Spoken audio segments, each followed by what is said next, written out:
Years before he served as the face of the emergency response in the Sevier County deadly 2016 wildfires, John Mathews faced a long battle with addiction. He has chronicled his journey from rock bottom to redemption in a new book, and he credits the wisdom he gained at a cost.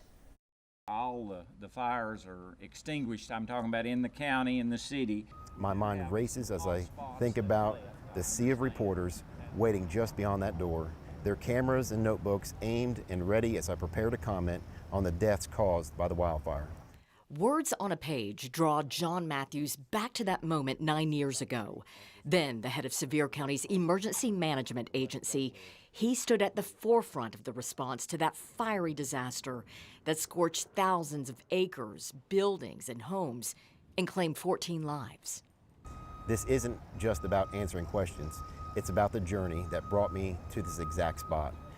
A journey that began with a childhood marred by abuse, years lost to drug addiction, time behind bars, and how he clawed his way out. No matter how far that you may have fallen, it's not too far, and you can turn your life around. Mathews owns his past. Some mistakes were his. Others, he says, trace back to the beatings he and his brother endured at the hands of their father. Pain he details in the book. Sharing those moments with somebody that once you go into your room and you're safe, or you feel safe in that room, you can kind of navigate what just happened with him. Outside of their bedroom, they found another escape in marijuana. Once you start there, it was easy to navigate to another drug, or so-called harder drug, which I certainly did. Over the next decade, Mathews spiraled, developing what he calls his addict brain. He was arrested, forged checks to feed his habit, his rock bottom shooting up OxyContin. Once your brain starts craving something, it learns what it needs to learn to convince you to keep doing it. What kind of money would you spend? Thousands. Thousands. His ascent out of addiction began with a nudge from a friend who made him an appointment at a methadone clinic. At age 23, he weaned off drugs and found an unlikely path forward, firefighting like his father. It was an emotion, a feeling I never felt before, that somebody actually wanted me there. Helping others gave him purpose. When he wasn't on the scene of a fire or an emergency, he was studying.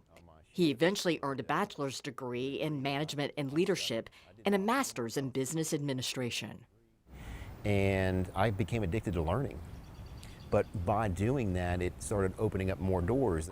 Doors that eventually led to leadership positions in the world of emergency services and to that podium during one of Tennessee's most devastating natural disasters. Today, John Mathews is a father, a consultant, and an author, a former addict who credits his recovery to hard work, determination, and second chances. It's wisdom that Mathews gratefully offers to others that for him came at a cost. When you're willing to do whatever it takes to break free, that's when you'll finally move forward. And when that time comes, you won't just survive, you'll thrive. Mathews now runs his own consulting firm and is creating an online community with life courses for people who are coming out of incarceration or facing addiction. His book, Wisdom at a Cost, is available on his website and also Amazon.